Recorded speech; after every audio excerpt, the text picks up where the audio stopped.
আমি যেদিন ভর্তি পরীক্ষা দিয়েছিলাম, ভর্তি পরীক্ষার দিন আগের দিন রাতে ঘুমাইছিলাম আনুমানিক কাইন্ড অফ 12টার আগে। মানে আমি ঘুমাইতে গেছিলাম 10টার দিকে, ঘুম তো আর এত সকালে আসে না। 12টার দিকে ঘুমাইছি, আর ঘুম থেকে উঠছি হলো ফজরের টাইমে, ফজরের নামাজ পড়লাম উঠে। তারপরে আমি পড়তে বসলাম।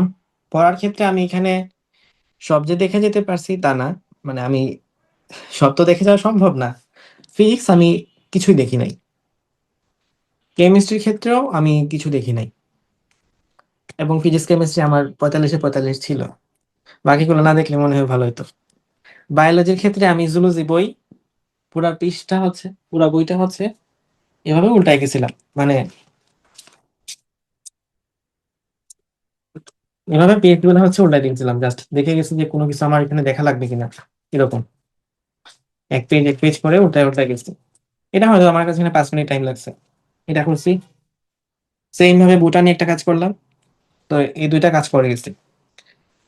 কোনো ক্ষেত্রে হয়তো আমার কোনো কোনো পেজে থামতে হয়েছে, যেমন ধরো প্রোটিনের ক্লাসিফিকেশন, এটা সারা জীবনে সবার ঝামেলা লাগে। এইরকম দুই একটা পৃষ্ঠা ছিল যেখানে আমার একটু থামতে হয়েছে, অথবা এমন কোনো লাইন ছিল যেটাতে আমার ভুল হয়, সেগুলো একটু দেখা যাওয়া লাগছে। তো আমি এখানে ধরো 20 মিনিট লাগছে আমার বায়োলজি প্রিপারেশন নিতে পরীক্ষার দিন সকালে। তারপরে যদি বলি আমি ইংলিশের ক্ষেত্রে আহ কি পড়ছিলাম, অ্যাপ্রোপ্রিয়েট প্রিপজিশন পড়ছিলাম, জেন্ডার পড়ছিলাম। জেন্ডার হচ্ছে আমি সব প্র্যাকটিস করি নাই।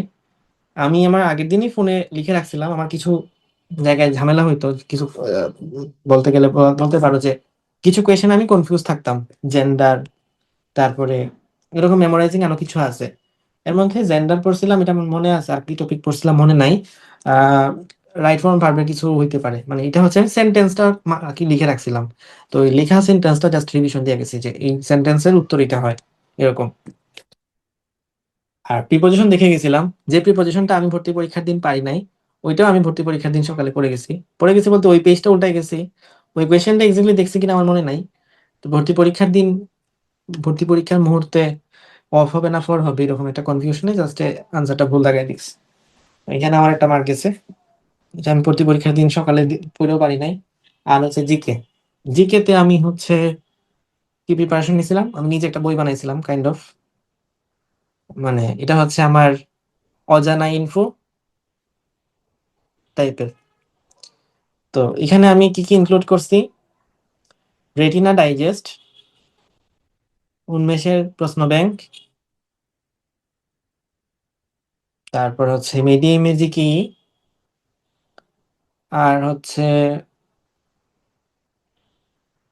মেডিকোর কিছু প্রশ্ন।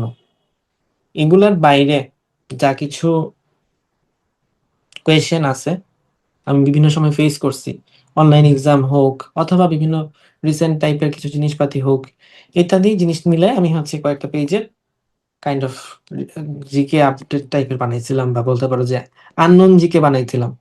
এটা অনেক আগ থেকে কাজ শুরু করছি, একদিনে না, একদম এডমিশন টেস্টের প্রথম দিন থেকে শুরু করছি।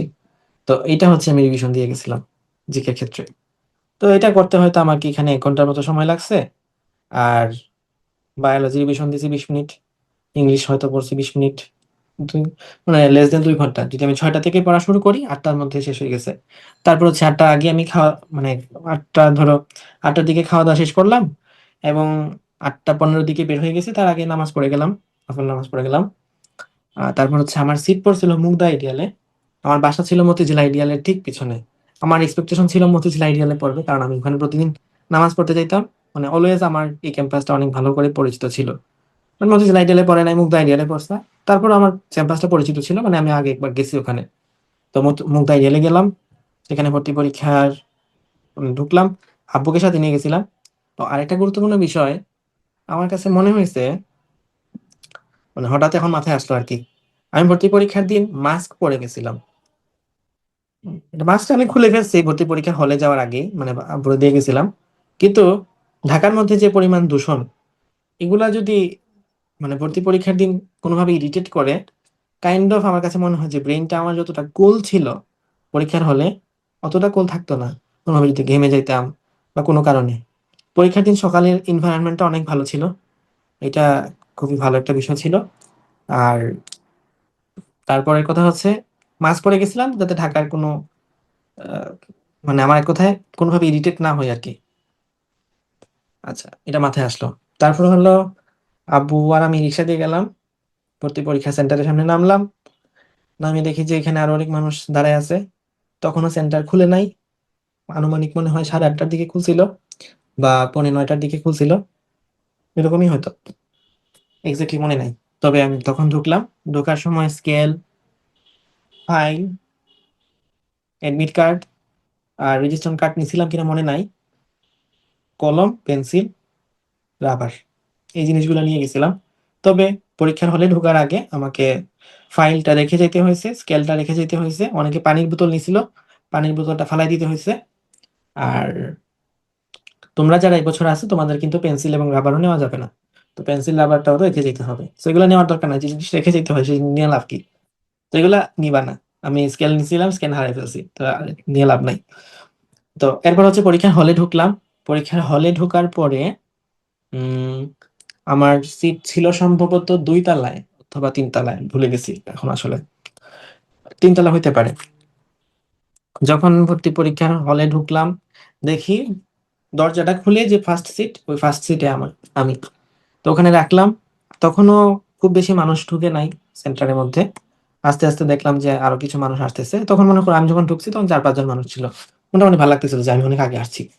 তারপরে হচ্ছে আমার আশেপাশে দেখলাম যে আরো মানুষ পরিচিত কিনা। তো তারপর দেখলাম যে আমার যে এনডিসি গ্রুপে ছিলাম, গ্রুপ 4 এর ক্যাপ্টেন যে ছিল, ওই ছেলেটা আমার রুমে পড়ছে। আমার এনডিসির আরো কিছু বন্ধু বান্ধব ছিল যারা আমার রুমে পড়ছে। আর আমাকে চিনতো এরকম কিছু মানুষও ছিল যারা বলতে পারো যে আমার ফেসবুকে আমাকে ফলো দিয়ে রাখছিল, এরকম আর কি। মানে আমাকে চিনতো এক কথায়। তো পরীক্ষার হলে আমি জিনিসপাতি রেখে তারপর বাইরে একটু গেলাম। ওখানে গিয়ে হচ্ছে মানে ধরো যেখানে বেসিন আছে ওখান থেকে মুখ টুক ধুইলাম। তারপরে হচ্ছে কাইন্ড অফ বলতে পারো কিছু সময় বারান্দার মধ্যে দাঁড়াইছিলাম এবং অলওয়েজ চিন্তা ভাবনা করছিলাম যেখানে কোনো মানুষ ভিড় থাকবে, মানে ধরো 4-5 জন নিয়ে আলোচনা করতেছে, ওখানে যাব না। ওখানে গেলেই হচ্ছে মাথা নষ্ট হয়ে যাবে। এ বলবে যে এটা কি পারস কিনা, ওটা বলবে এটা কি পারস কিনা, কনফিডেন্স নষ্ট হয়ে যাবে। যেখানে মানুষ আছে ওখান থেকে আমি দূরে সরে যাবো। তো এটা আমার চিন্তা ভাবনা ছিল যে মানে আমি সবসময় আলাদা থাকছি আর কি, এবং পড়াশোনা ছাড়া, পড়াশোনা রিলেটেড কোনো কথা বলি নাই। আমার যেখানে বারান্দা ছিল, বারান্দা থেকে বাইরের সব আবহাওয়া, সব পরিস্থিতি দেখা যাইতো। যে বাইরে যারা অভিভাবকরা আছেন ওনাদেরকে দেখা যাইতো যে ওনারা লাইন, মানে অনেক মানুষ দাঁড়ায় আছে অভিভাবকরা। তো ওনাদেরকে আমি দেখতেছিলাম আর কি। এটাই আর কি, মোটামুটি এভাবে টাইম আস্তে আস্তে যাইতে লাগলো, টিচাররা আসলেন। আমি প্রথমে হলের মধ্যে ঢোকার পরেই যেটা চেক করছিলাম সেটা হচ্ছে ঘড়ি ঠিক আছে কিনা, ঘড়ির টাইম ঠিক আছে কিনা। ঘড়ি কিন্তু নেওয়া যায় না, জানো আশা করি। তো পরীক্ষার হলের যে টাইম, টাইমটা ঠিক আছে কিনা। যেহেতু টাইম ঠিক আছে, মানে আমি যেহেতু মানে যখন আমি আব্বুর কাছ থেকে মোবাইলটা রেখে দিয়ে আসছি তখন দেখলাম যে এতটা বাজে। পরীক্ষার হলে এসে দেখি যে এতটা বাজে, তার মানে টাইমটা কাছাকাছি যেহেতু আছে সুতরাং টাইম ঠিক আছে। ওকে, ডান। নেক্সট কথা হচ্ছে হলের কথা গেল, আর কিছু কি মাথায় আসে? না। তারপর হচ্ছে টিচাররা আসলেন পরীক্ষার হলে, এবং লাইট নিয়ে একটু ঝামেলা হচ্ছিল। কারণ পিছন থেকে যে লাইটটা আসে রুমের পিছন থেকে, সেই রুমের পিছন থেকে লাইটটা এসে বোর্ডে না, ঘড়িটার মধ্যে রিফ্লেক্ট করে, ফলে অনেকে দেখতে পাচ্ছিল না। তো তখন জানালার মধ্যে পর্দা লাগানো হইলো। টিচাররা যথেষ্ট পরিমাণে সিনসিয়ার থাকেন, অনেক পরিমাণে সিনসিয়ার থাকেন। তুমি তাদেরকে যদি হেল্প চাও তারা করবেন। তবে আমার সাজেশন হচ্ছে নিজে না বলে অন্য কাউরে দিয়ে যদি বলানো যায় সেটা চেষ্টা করতে হবে। অথবা যদি এটা না করা যায়, মানে টিচারে যদি বলা নাই লাগে, মানে একান্ত না পারলে তখন তোমার বলতেই হবে। কিন্তু যদি বলার সিচুয়েশন না আসে তাহলে টিচারের সাথে কথা বইলো না। কারণ হচ্ছে ধরো তুমি একটা টিচারকে একটা রিকোয়েস্ট করলা যে স্যার আমি দেখতে পাচ্ছি না, স্যার বললেন দেখতে পাচ্ছ না তো আমার কি করবো, এমন কিছু বলে দিল, হইতেই পারে টিচারের মন খারাপ কোনো কারণে। তো তখন কিন্তু তুমি আর পরীক্ষা সিরিয়াস মাইন্ডে দিতে পারবে না। তোমার অলওয়েজ মনে হবে টিচার আমার বকি দিল, আজকে আমার একটা অশুভ দিন, আমার তো পরীক্ষা ভালো হবে না। পরীক্ষার শুরু হওয়ার আগে আমার একটা খারাপ কাহিনী, খারাপ ঘটনা সামনে চলে আসলো, দিনটাই আমার অশুভ। এবার চিন্তা ভাবনা করতে করতে তুমি দেখবা যে পরীক্ষার হলে যা কিছু আছে সবকিছু ব্ল্যাঙ্ক হয়ে যাবে। তো এরকম ভাবে টিচারের সাথে, কোন মানুষের সাথে, এক কথায় ভাই, মানুষ মাত্রই তোমাকে পেইন দিবে, যে কোনো ভাবে হোক, তার ব্যবহারের মাধ্যমে, যে কোনো ভাবে। তো সেই ক্ষেত্রে চেষ্টা করবা যে কোনো মানুষের সাথে কথা না বলার পরীক্ষার দিন সকালে। ফজরের নামাজ পড়ার পর থেকে এক্সাম দিয়ে আসার আগ পর্যন্ত, এক্সেপ্ট তোমার বাবা-মা, তাদের কাছ থেকে দোয়া নিবা। এটাই। আচ্ছা, গেল। তো পরীক্ষার হলে টিচাররা আসলেন। মোটামুটি আমার রুমে হয়তো ৪ জনের মতো গার্ড ছিলেন। ৪ টা রো ছিল। রো না, সরি, কলাম ছিল। ৪ টা কলাম। আর প্রত্যেক কলামের মধ্যে একটা যদি ব্রেঞ্চ হয়, সেই ব্রেঞ্চে একজন ছেলে, একজন মেয়ে, একজন ছেলে, একজন মেয়ে, একজন ছেলে, একজন মেয়ে, এভাবে ফেলানো ছিল। তো আমার পাশের মেয়ে, যে মেয়েটা আসছে, সে ভর্তি পরীক্ষার খুব অল্প সময় আগে আসছে। মানে শেষ মুহূর্তে আইসা, পরীক্ষার শুরু হওয়ার পরে না, পরীক্ষার আগে, মানে ধরো 10টার পরীক্ষা, সে হয়তো 9টা 35-এ আসছে এরকম। আর পিছনের গুলা তাড়াতাড়ি চলে আসছিল। এটাই আর কি। তো ওই মেয়েটা আসার পরে আমি কমফোর্ট ফিল করতেছি কিনা এটা নিয়ে আমি একটু চিন্তা ভাবনা করছিলাম। মানে আমি ঘড়ি দেখতে যখন ঘড়ি দেখতেছি, তখন ঠিকভাবে দেখতেছি কিনা, মানে আমার মাথায় যেন কোনো ধরনের চিন্তা ভাবনা না আসে। সবকিছু আমি নিজেকে মাইন্ড সেট আপ করে রাখছিলাম। আচ্ছা, তারপরে নেক্সট কথা যদি বলি, টিচাররা তখন মোটামুটি আইসা ইনস্ট্রাকশন দেওয়া শুরু করলো। টিচাররা ইনস্ট্রাকশন দিতে শুরু করলেন। তখন তেমন কিছু জানার, কিছু নতুন কিছু ছিল না, ওগুলো আমি আগে থেকে জানি। তো প্রশ্ন দিয়ে দিলেন। 9টা 55-র দিকে প্রশ্ন দেওয়া হলো। তখন 9টা 55 বলবো না, 57-র দিকে দেওয়া হয়েছে, আমি যদি বলি এক্স্যাক্টলি 9টা 57-র দিকে দেওয়া হয়েছে। এবং তখন হচ্ছে ওএমআরটা ফিল আপ করছি। আনুমানিক আমি 10টা 5 পর্যন্ত শুধুমাত্র ওএমআরটাই ফিল আপ করেছি, কারণ আমি জানি যে আমার প্রিপারেশন আলহামদুলিল্লাহ ভালো। যদি আমার সবচেয়ে ওর্স্ট পরীক্ষাও হয়, তারপরে আমি হয়তো ঢাকার মধ্যে থাকবো। সবচেয়ে ওর্স্ট পরীক্ষা যদি হয়, যে পরীক্ষা আমি জীবনে কোনোদিন দেই নাই, সেই পরীক্ষা দিলেও হয়তো আমি ঢাকার মধ্যে থাকবো। তো এরকম একটা জিনিস চিন্তা ভাবনা ছিল আমার মধ্যে। সেদিক থেকে চিন্তা ভাবনা করে আমি রোল রেজিস্ট্রেশন এগুলা খুব চরমভাবে চিন্তা ভাবনা করে, এগুলা ভুল হলে আমার সবই শেষ। কারণ তুমি কিন্তু শিওর থাকো যে মেডিকেল ভর্তি পরীক্ষায় যদি তুমি রোল রেজিস্ট্রেশনে কোন ভুল করো, তোমার পরীক্ষা ওখানেই শেষ, তুমি সেকেন্ড টাইমার হয়ে গেছো। কারণ ওএমআর চেঞ্জ করার কোনো ওয়ে থাকে না,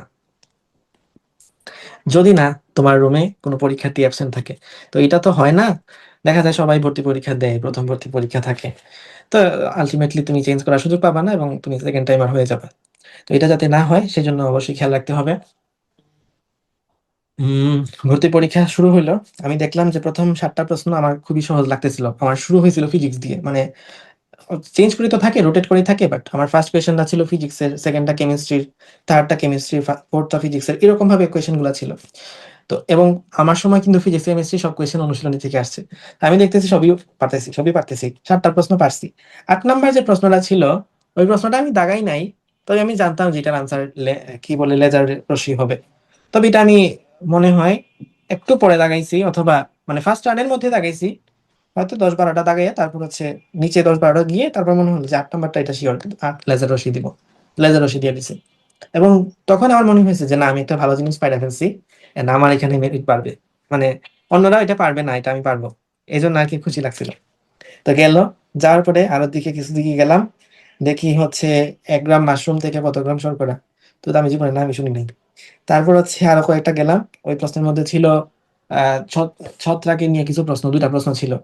একটা প্রশ্ন আমি পারতাম, আর একটা জানি না, ওটা দাগাই নেই। তারপর হচ্ছে গেলাম ওখানে। থার্ড রোতে ছিল হচ্ছে হিউম্যান প্যাপিলোমা ভাইরাস, না, জরায়ু মুখ ক্যান্সার, এরকম কিছু একটা কোয়েশ্চেন ছিল আমার সময়। এই কোয়েশ্চেনটা ছিল ইপিআই সর্বশেষ টিকা। নেক্সট হচ্ছে আমি পেজ উল্টাইলাম। প্রথম পেজে আমার 54টা কোয়েশ্চেন ছিল, তার মধ্যে হয়তো আমি 48টা কোয়েশ্চেন দাগাইছিলাম ফার্স্ট রানে। সেকেন্ড রোতে যখন আমি দাগাচ্ছি, মানে সেকেন্ড পৃষ্ঠার মধ্যে অপোজিট পেজে, তখন আমার কোয়েশ্চেন ছিল ওখানে 46টা। সেই 46টার মধ্যে আমি কয়টা যেন, 38টা। মানে আমি প্রথম পেজটা দেওয়ার পরে অনেক ভালো লাগতেছিল, আয় হায় আমি তো দেখতেছি সবই পারতেছি। তো দেখে মনে হইতেছিল যে না, ভালো, পরীক্ষা ভালো হইতেছে, ফার্স্ট হবো। তারপরে পরের পেজ যখন উল্টাইলাম, উল্টানোর পরে আমি হচ্ছে দেখলাম যে আর মাত্র 46টা কোয়েশ্চেন বাকি আছে পরের পেজের মধ্যে। কিন্তু প্রথম 2টা কোয়েশ্চেনে আমি ঝামেলায়, মানে 46টার মধ্যে পরের পেজ যখন উল্টাইছি, তখন আয় হায়, একটু আগে তো মনে হচ্ছিল ফার্স্ট হবো, এখন তো দেখি ডিএমসি হবে না। মানে 2টা কোয়েশ্চেন আমি আটকে গেছি, জীবনে নামই শুনি নাই। এর মধ্যে একটা কোয়েশ্চেন ছিল সয়াবিন তেলের, আর আরেকটা কোয়েশ্চেন ছিল ওই যে কালো জ্বরের, মানে ২ টা একটা আমার পারি নাই আরকি। তো এরপরে আমি আরো কিছু কোয়েশ্চেন গেলাম। মোটামুটি দেখি এখন কনফিউজিং লাগতেছে সবই। কারণ যখন তুমি এরকমভাবে ৩-৪ টা কোয়েশ্চেন যদি এভাবে ফেস করো কোনভাবে, যে তুমি ৩-৪ টা কোয়েশ্চেন পারতেছো না, তখন কিন্তু দেখবা ভাই সবই লাগবে যে, "আয় হায়! এখন দেখি কিছুই পারি না।" তো তারপরে হচ্ছে আমি দিলাম। ১ম ২ টা কোয়েশ্চেন গেল আর যাই হোক। পরেরগুলা দিতে থাকলাম। দেখি ওখানে আরো বেশি কনফিউজিং লাগতেছে। তো দিয়ে আমি হচ্ছে মোটামুটি আমার যখন ফার্স্ট রান শেষ করছি তখন দেখি আমি ৮৬ টা দাগাইছি। তবে আমার টাইম লাগছে ৪৭ মিনিট বা ৪৮ মিনিটের মতো। যেখানে আমি যেকোনো মডেল টেস্টে ৩০ মিনিটের মধ্যে শেষ করতে পারতাম বা হাইয়েস্ট গেলে ৪০ মিনিট লাগতো। মানে ফুল মডেল টেস্ট আমি আনসার দিয়ে জমা দিয়ে দিতে পারতাম ৪০ মিনিটের মধ্যে। তখন মনে হইল যে ৪৭ মিনিট শেষ আর পরীক্ষা বাকি আছে ১৩ মিনিট। ১৩ মিনিটের মধ্যে শেষ ২ মিনিট তো কিছু টাকা নিয়ে যাবে না। তার মানে আমার কাছে টাইম আছে হচ্ছে ১০ মিনিটের ১১ মিনিটের মতো। বাকি আছে হলো আমার ১৪ টা প্রশ্ন এবং এগুলা আছে না জানা। এর মধ্যে ৩ টা আছে ম্যাথ। তো ম্যাথ গুলা দিয়ে আমি আগে শুরু করলাম। ম্যাথ ৩ টা দিলাম। কোয়েশ্চেন গুলা খুবই টাফ ছিল ম্যাথ কোয়েশ্চেন গুলা। তো যাই হোক এগুলো আমার হয়ে গেছে এবং ক্যালকুলেশন নিয়ে আমি হচ্ছে আলহামদুলিল্লাহ আ মানে নিজেকে অনেক এক্সপার্ট মনে করি আরকি। হ্যান্ড ক্যালকুলেশনের জন্য। তো হ্যান্ড ক্যালকুলেশন করলাম, মিলাইতে পারছি। হয়তো এখানে টাইম লাগছে একটু বেশি কারণ অপশনগুলো এত ক্লোজ ছিল। ২২৯.৩ ও দিছে, ২২৯.৩৩ দিছে, ৩৮ দিছে। মানে এত হিবিজিবি অপশন ছিল। দশমিকের পরের সংখ্যাগুলো মিল, এরকম ভাবে। তো ওইটা হচ্ছে আমার করতে অনেক সময় লাগছে।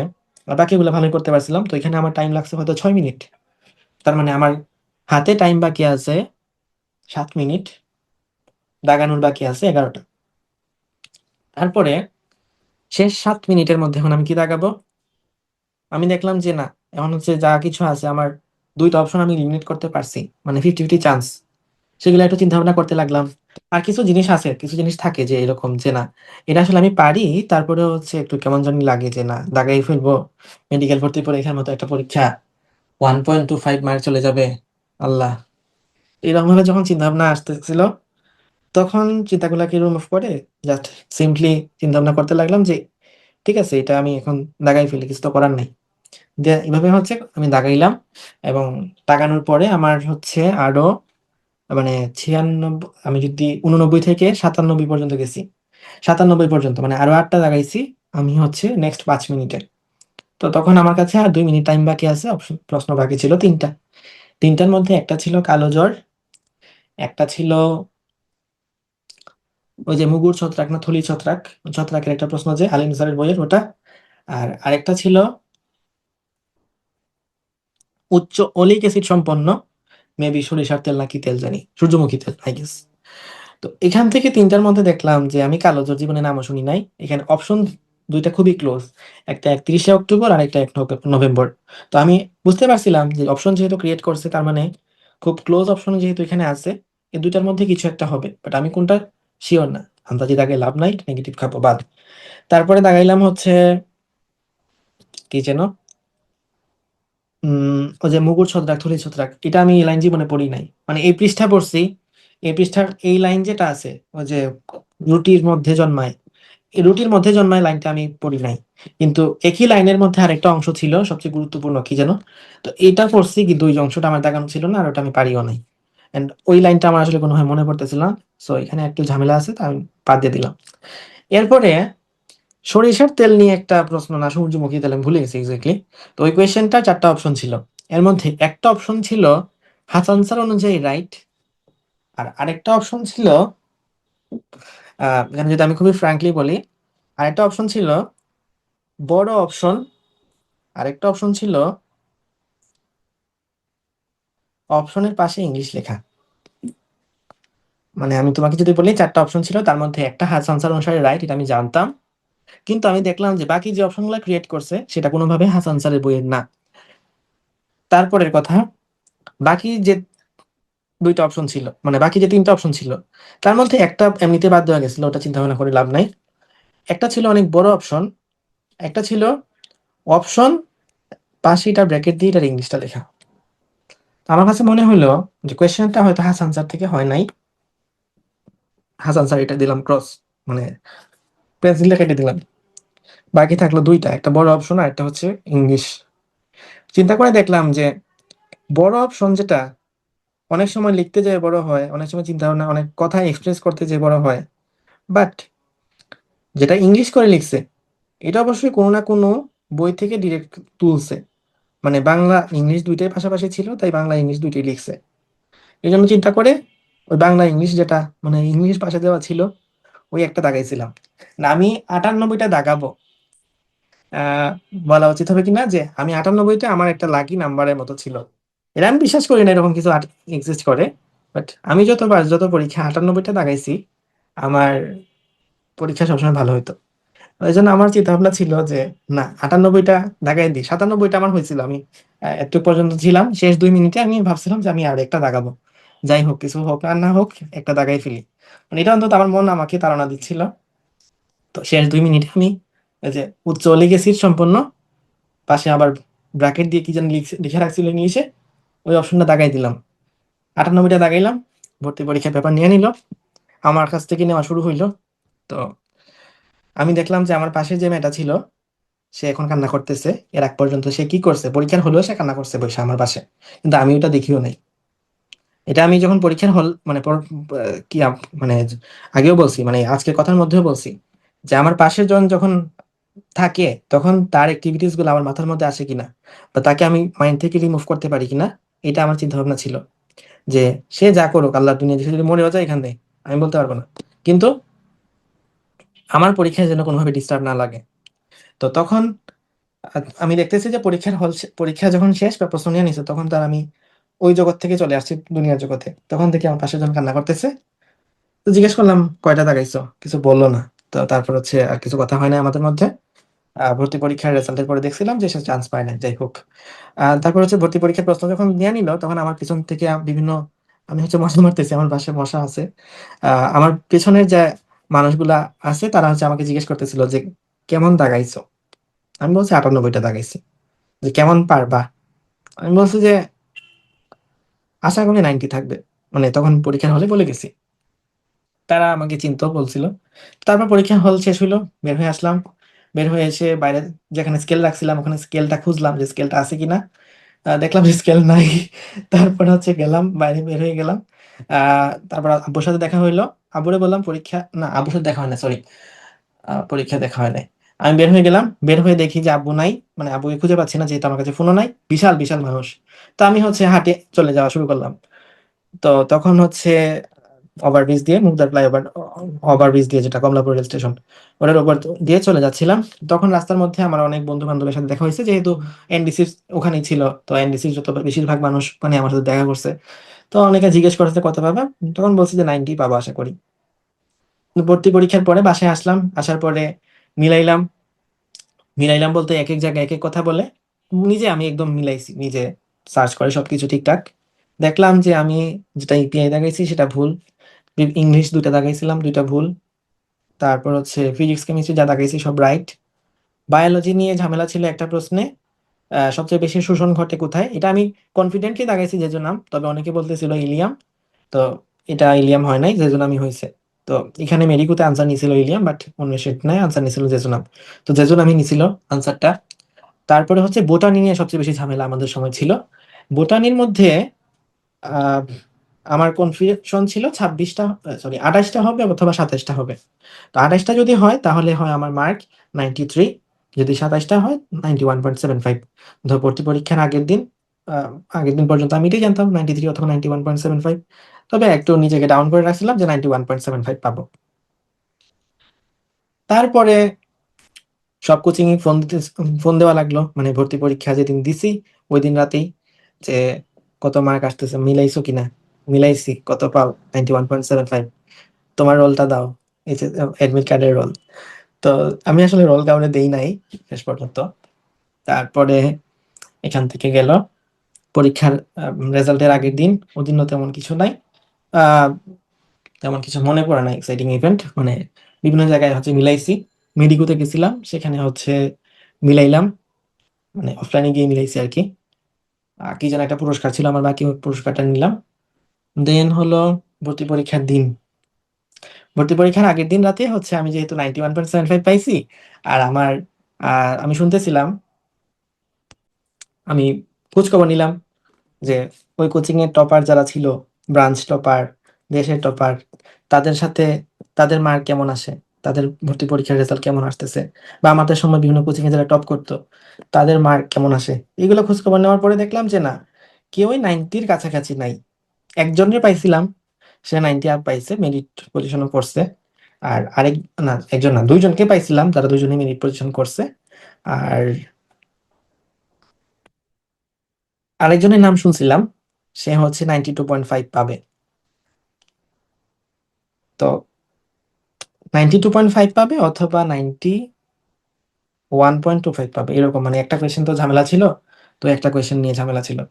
তো এরকম চিন্তা ভাবনা ছিল যে 91.75 যদি পায়, 1.25 যদি পায় তাহলে আমি ফার্স্ট হয়ে যাবো।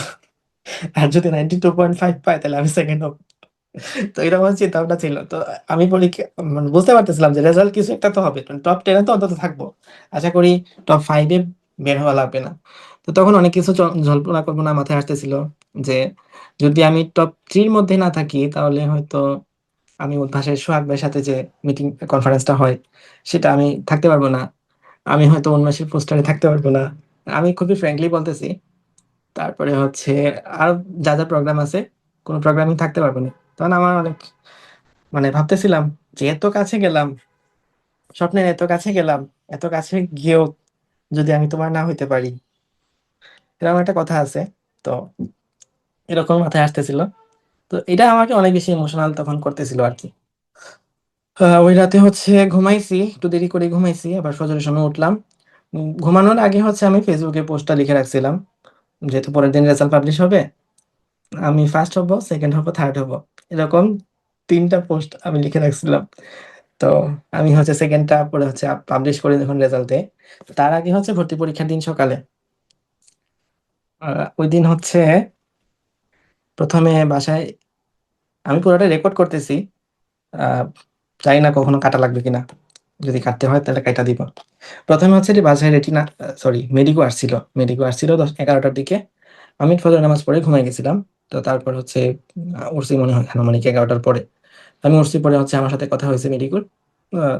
ওনারা অনেক খুশি। তো ওনারা মিষ্টি নিয়ে আসছিলেন রেজাল্ট দেওয়ার আগেই। তারপরে রেটিনা আসলো। আহ, ততক্ষণে মেডিকো চলে গেছে। তারপর রেটিনা আসছে, মেডিকো আসছে, উন্মেষ বাইরে দাঁড়ায় ছিল, মিডিয়াম ছিল, এরাই ছিল। তো সব মিলায়ে তারপর যখন 2টার দিকে রেজাল্ট পাবলিশ হয়, ফার্স্ট যে তার রেজাল্টটা পাবলিশ হয়। তো ফার্স্ট রেজাল্ট পাবলিশ হওয়ার পরে তারা আসছিলেন, মানে মেডিকোটা, মেডিকো যখন আসছিল 11টার সময়, আগে এসে আগে চলে গেছিল। তারপর বাকি যারা ছিল সবাই 2টার পরে আসছিল। মানে ফার্স্ট যে তার রেজাল্ট যখন পাবলিশ হয়ে গেল তখন আমি অনলাইনে ছিলাম না, তখন আমি কোরআন শরীফ পড়তেছিলাম। আর ওই দিন আমি রোজা ছিলাম।